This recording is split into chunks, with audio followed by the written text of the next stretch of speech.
नमस्कार दोस्तों, और फिर से चैनल पर स्वागत है। अगर आप यहाँ नए हैं तो सब्सक्राइब जरूर करें। उम्मीद है कि आपका दिन शानदार गुजर रहा होगा। अब कहानी मोड़ लेती है एक और संघर्ष की ओर। वे लोग जो पहले खुद पर हमले से नाराज थे, अब खुद ही पहले हमला करने की कोशिश कर रहे थे। यह था लिमफेंग के पैकिंग कबीले का मामला, और मानव जाति केवल उनकी रक्षा में मदद कर रही थी। तो सवाल उठता है, फिर क्यों इंसानों को ही दोषी ठहराया जा रहा है? दोस्तों, लेकिन उन्हें कोई फर्क नहीं पड़ा। साफ था, आओ ग्वांग को लिमफेंग ने पहले ही मार डाला था, और अब उनके लिए मानव जाति ही रासलुमान की दुश्मन बन चुकी थी। तो फिर साथ में काम क्यों करना?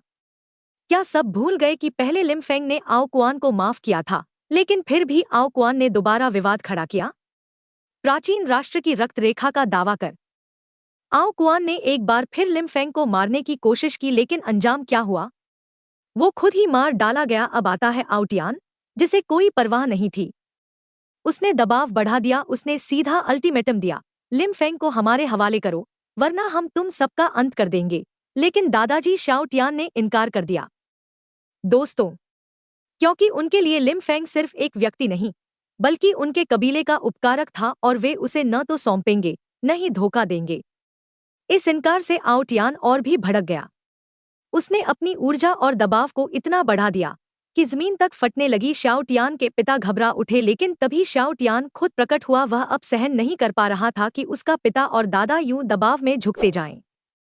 और यहीं पर विरोधियों की चाल भी सामने आई। वे तो इसी मौके का इंतजार कर रहे थे कि शाओटियान सामने आए, ताकि वे उसे बंदी बना सके। पूरा माहौल गड़बड़ हो चुका था, और इसी दौरान सेलिन एड छुपकर उनकी लड़ाई पर नजर रख रही थी।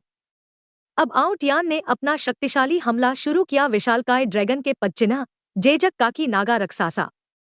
लेकिन शाओटियान ने इसे पल भर में नष्ट कर दिया, और वो भी शीर्ष स्तर की सुनहरी पेंग गुड़िया बोने का पेंग इमाज से। यह देखकर आउटियान की दिलचस्पी उस गुड़िया को पाने में और भी बढ़ गई।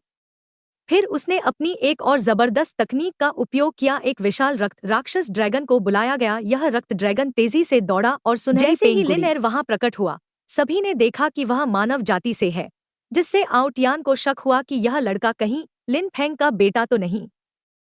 बिना देर किए उसने लिनएयर को पकड़ लिया, लेकिन लिनएयर अपने पिता को पुकारता रहा। तभी एक जोरदार धमाके के साथ सेक्ट के भीतर से लिनफेंग प्रकट हुए। उनके शरीर से एक स्वर्णिम खजाना निकला, जिसने आउटियान की पकड़ को दबा दिया और लिनएयर को आजादी दिला दी। यह एक पिता के अद्भुत प्रेम और शक्ति का प्रमाण था। लिनएयर रो पड़ा, क्योंकि उसने सेटिन को घायल देखा, लेकिन अब उसका पिता वहां था, और वह दुश्मनों को सबक सिखाने आया था। लिनफेंग का क्रोध साफ दिखाई दे रहा था। वह पहले से कहीं अधिक शक्तिशाली हो चुका था, और आउटियान के भारी दबाव को भी झेल गया। उसके पास मौजूद खजाने अत्यंत दुर्लभ और शक्तिशाली थे। सिर्फ एक इशारे में लिनफेंग ने एक ऊर्जा विस्फोट किया, जिसने उसके दादा और शाओटियान के पिता को बचा लिया। आउटियान यह देखकर समझ गया कि लिनफेंग की शक्ति कम से कम 5वीं श्रेणी की थी, लेकिन उसने कोई रहम नहीं दिखाया और तुरंत एक विशाल भेड़िए जैसी आकृति के साथ एक दिव्य ड्रैगन स्मारक का आह्वान किया। इस स्मारक ने लिनफेंग पर हमला किया, पर वह आसानी से वारों से बच गया और अपने परिजनों को सुरक्षित कर लिया। यह देख आउटियान और भड़क गया और अगला हमला शुरू किया, समुद्र द्वार का आह्वान, जो केवल उच्च श्रेणी के योद्धा ही कर सकते हैं। अब लिनफेंग को इस महास्मर के लिए पूरी तरह तैयार होना होगा। यह कहानी अब और भी ज्यादा रोमांचक और डरावनी हो गई है दोस्तों, क्योंकि उस समुद्री द्वार से कुल 4 रक्तनाग राजाओं को बुलाया गया था। क्या बात है! यह लड़ाई बहुत बड़ी होने वाली थी। तभी लिम्बा सरदार ने अपनी अग्नि कमल की धरोहर का प्रयोग करके वहां मौजूद सभी लोगों को सुरक्षित स्थान पर पहुंचा दिया। इसके बाद लिंगफेंग ने तुरंत कुनपेंग यिन और यांग की शक्ति को बुलाया। चारों रक्तनाग सीधे जाकर वेरोक की आकृति और कुनपेंग के साथ टकरा गए, जिससे एक भीषण शक्ति संघर्ष पैदा हुआ, और परिणामस्वरूप आउटियान को नष्ट कर दिया गया। कमाल है, लेकिन कहानी यहीं खत्म नहीं हुई। लिंगफेंग ने अब एक विशाल आकाश और पृथ्वी संपीड़न भट्टी को बुलाया, जिससे वह आउटियान को शुद्ध करने का इरादा रखता था। लेकिन आउटियान ने भी जवाबी हमला किया, अपनी विशेष तकनीक रक्तमोती नाग समन ताओ के साथ। तभी एक विशाल ड्रैगन की आत्मा प्रकट हुई और लिंगफेंग की भट्टी को तहस-नहस कर दिया। अब बात करते हैं उस रक्तमोती नाग की, वह पहले की पीढ़ियों के खून से बना था और उसकी शक्ति 9वीं स्तर के तुरुगा के बराबर थी, लगभग हेवेनली गॉड के स्तर तक। आउट यान ने भी लिंग फेंग की तारीफ की कि उसने उसे इस स्तर की शक्ति निकालने पर मजबूर कर दिया। तुम वाकई शक्तिशाली हो, उसने कहा, लेकिन अफसोस, आज तुम्हें यह स्थान छोड़ना होगा। फिर देश रक्त का हमला शुरू हुआ। लेकिन अचानक आकाश नाग के वरिष्ठ प्रकट हुए और उन्होंने देश रक्त की सारी आत्माओं को चूस लिया। असल में वो सो रहे थे और उन्हें एक लाजवाब आत्मा की खुशबू आई तो उठकर आ गए।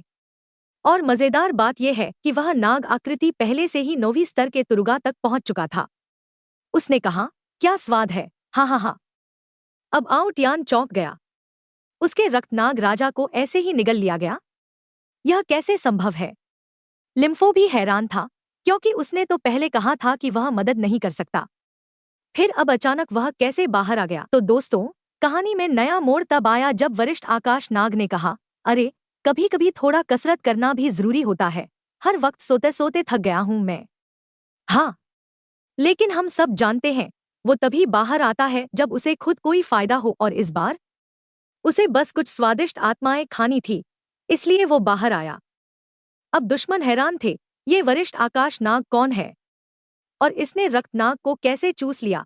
आखिरकार 9वीं स्तर के तुरुगा को हराना कोई आसान बात नहीं होती। उधर आउटी मुर्गा ने खुद को एक विशाल ड्रैगन में बदल लिया और बोला, तू मेरे सामने खुद को शक्तिशाली ड्रैगन कहने की हिम्मत कैसे करता है? वरिष्ठ आकाश नाग ने जवाब में छोड़ी अपनी भयंकर बिजली की दहाड़। सीधा वार पड़ा आउटियन पर। उसकी ड्रैगन आकृति गायब हो गई और वो फिर से इंसान बन गया। अब उसे समझ आया, ये बिजली का हमला तो हेवेनली गॉड लेवल का था, जो तुरुगा से भी ऊपर होता है। और इससे पहले कि कोई कुछ कर पाता, वरिष्ठ आकाश नाग झपटा और सबके सामने आउटियन को पूरा का पूरा निगल गया। डरा देने वाला नजारा। बाकी सब दुश्मनों की हालत खराब हो गई। क्या ऐसे ही खा गया? अब सबको समझ आ गया कि अगला नंबर उनका भी हो सकता है। लेकिन रुको दोस्तों, कहानी यहीं खत्म नहीं हुई। एक नया दुश्मन आने वाला है लिंग फेंग को खत्म करने के लिए, और हम आखिरकार जान पाएंगे कि फेंग एर कहाँ है। तो हुआ क्या? फेंग एर को एक कबीले ने पकड़ लिया है, लेकिन जैसे ही उन्होंने देखा कि उसके शरीर से दिव्य शक्ति निकल रही है, उन्हें समझ आ गया कि उसकी रक्त रेखा असाधारण है। अब वो उसे पूर्वजों की शक्ति को पुनर्जीवित करने के लिए बलि देने वाले हैं। अरे वाह, ये तो अपनी मौत को बुलावा दे रहे हैं। दोस्तों, अगर लिंग फेंग को इसका पता चल गया तो पूरा कबीला मिटा दिया जाएगा।